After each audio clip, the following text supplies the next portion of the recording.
العالمین والصلاة والسلام على اشرف الانبیاء والمرسلین اما بعد عن ابی ہریرہ رضی اللہ تعالی عنہ قال قال رسول اللہ صلی اللہ علیہ وسلم من ستر مسلما سترہ اللہ فی الدنیا والآخرہ۔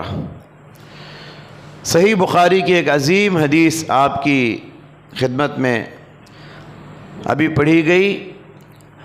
حضرت ابو ہریرہ عبد الرحمن بن صخر الدوسی رضی اللہ تعالیٰ عنہ سے روایت ہے، رسول اللہ صلی اللہ علیہ وسلم نے فرمایا، جو کوئی مسلمان کے عیب کو چھپائے گا اللہ تعالیٰ دنیا اور آخرت میں اس کے عیبوں کو چھپائے گا۔ ہر انسان کے اندر کوئی نہ کوئی عیب ہوتا ہے، کوئی نہ کوئی دھبا ہوتا ہے، کوئی نہ کوئی خامی، کوئی نہ کوئی کمزوری، کوئی نہ کوئی نقص۔ ہر انسان عیب دار ہے۔ تمام عیبوں سے پاک ایک ہی ذات ہے، وہ اللہ تعالیٰ ہے۔ اس لیے کوشش یہ ہونی چاہیے کہ کسی کے اندر کوئی عیب دیکھے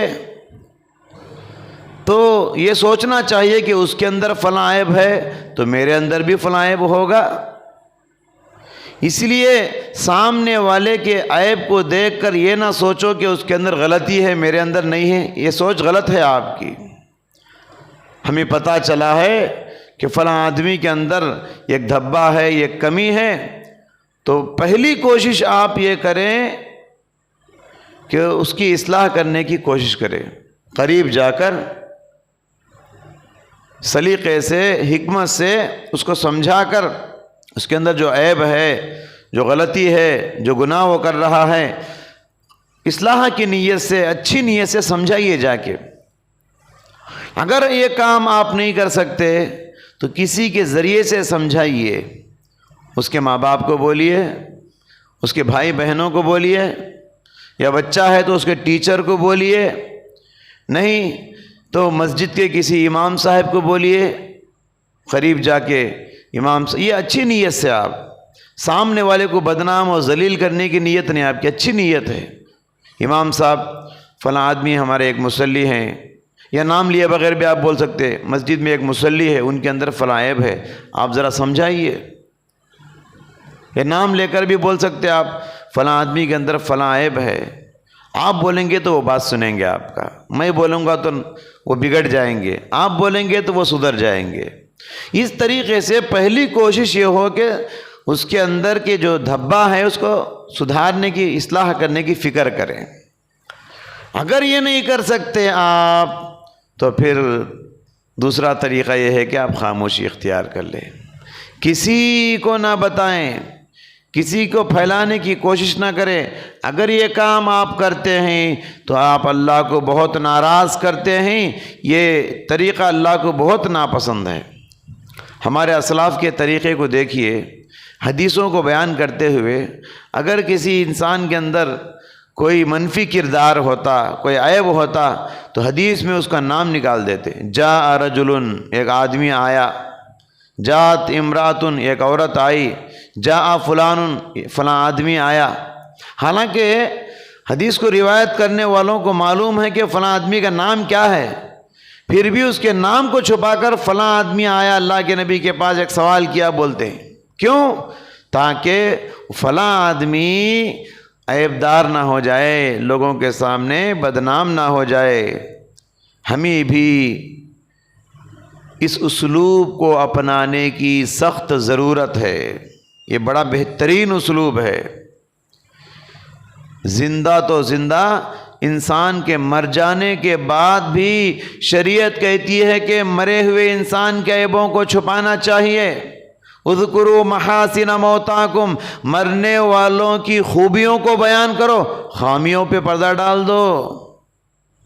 جو غسل دینے والا غسال ہوتا ہے، شریعت نے اس کو بھی تعلیم دی، مرنے کے بعد اس کے جسم پر تمہاری نظر پڑے گی، زندگی بھر وہ کپڑے پہن کے اپنے عیبوں کو چھپایا ہوگا، اب بیچارہ مر چکا ہے، اپنے جسم کو، اپنے عیب کو چھپا نہیں سکتا، تم غسل دے رہے ہو، کپڑے ہٹا کے تمہاری نظر پڑ سکتی ہے، خبردار کسی کو نہیں بتانا میت کے اندر کیا عیب ہے، کسی کو نہیں بتانا۔ اگر تم بتاؤ گے تو ہر انسان کے دشمن ہوتے ہیں، وہ خوشیاں منائیں گے۔ اگر مثال کے طور پہ آپ بول دیے میں فلاں آدمی کو غسل دے رہا تھا، اس کے جسم میں کیڑا نکل کے آیا، تو لوگ بولیں گے دیکھیں کیا اللہ کیسی موت دیا اسے، جسم میں کیڑے پڑ گئے۔ تو اس طریقے سے میت کے اندر کوئی عیب آپ دیکھتے ہیں، چھپانے کی بڑی فضیلت ہے۔ ایک حدیث میں پیارے نبی صلی اللہ علیہ وسلم نے فرمایا، جو غسل دینے والا غسال میت کے عیبوں پہ پردہ ڈالے گا، اللہ ایسے غسال کو 40 مرتبہ معاف فرمائے گا۔ کتنی بڑی فضیلت ہے۔ مسلم شریف کی ایک حدیث میں ہے کہ کل قیامت کے دن اللہ تعالیٰ یہ ایک بندے کو قریب بلا کے بات کرے گا تاکہ تیسرا آدمی نہ سنے۔ ایک بندے کو اللہ قیامت کے دن قریب بلا کے آہستہ سے بات کرے گا اور بولے گا، اے بندے دنیا میں فلاں فلاں گناہ تو نے کیا تھا کہ نہیں؟ بندہ بولے گا، ہاں پروردگار میں فلاں فلاں گناہ کیا تھا۔ اللہ یاد دلائے گا تو اللہ تعالیٰ کہے گا، جا دنیا میں بھی میں نے پردہ ڈالا تھا، آج بھی اس عیب پہ، اس گناہ پہ پردہ ڈال رہا ہوں، چاروں کے درمیان تجھے میں بے عزت نہیں کروں گا، ذلیل نہیں کروں گا۔ یاد رکھیے اللہ تعالیٰ کا یہ معاملہ بندے کے ساتھ اچھا ہے کہ برا ہے؟ اچھا ہے، پسند آئے نا؟ تو یہ معاملہ اللہ اسی بندے کے ساتھ کرے گا جو بندہ دنیا میں بندوں کے عیبوں کو چھپائے گا۔ جو بندہ بندوں کے عیبوں کو زندگی میں چھپائے گا، آخرت کی زندگی میں اللہ اس بندے کے عیبوں پہ پردہ ڈال دے گا، اس کے گناہوں کو چھپا کے معاف کر کے جنت میں بھیجے گا۔ کس کو یہ بات پسند نہیں ہے؟ اگر پسند ہے تو من ستر مسلمن سترہ اللہ فی الدنیا والآخرہ، اس حدیث پر یقین کیجئے کہ دنیا میں جو پردہ ڈالے گا اللہ آخرت میں اس کے عیبوں پہ پردہ ڈال دے گا۔ کتنی عظیم حدیث ہے۔ آج ہماری حالت یہ ہے، کسی انسان کو ہم نیک سمجھتے ہیں، جی اگر کسی وقت تنہائی میں یا کہیں بھی کوئی گناہ کرتے ہوئے اسے دیکھ لیتے ہیں، پردہ ڈالنے کی عادت نہیں، جب تک دوسروں کو نہیں بتاتے ہمارا کھانا ہضم نہیں ہوتا۔ بتانے کے بھی طریقے کیا ہیں؟ بولتے کسی پردہ ڈالنے کا طریقہ ایک ہے، کچھ لوگ ایسے کرتے کہ چپکے سے اپنے خاص دوست کو بلا کے کان میں بولتے، معلوم کیا تجھے، کیا فلاں آدمی کو میں نے ایسا کرتے دیکھا ہے، کسی کو نہیں بولنا۔ اب کیا کرے گا وہ جا کے ایک کان کو سنایا، وہ بھی دوسرے اپنے خاص کو بولے گا، بول کے بولے گا کسی کو نہیں بولنا۔ اب ایک کان سے دو کان، دو کان سے دکان تک بات پہنچ جائے گی۔ تو یہ کردار اچھا نہیں۔ آپ اپنے گھر میں خاص بیوی کو بھی نہیں بولنا۔ پردہ ڈالنے کا مطلب کیا ہے؟ صرف آپ کو معلوم ہے، بس کسی کو نہیں معلوم۔ اپنے خاص لوگوں کو بھی نہیں بولنا فلاں آدمی کے اندر عیب دیکھیں۔ اگر اصلاح کی نیت ہے تو قریب جا کے سمجھانے کی کوشش کیجئے۔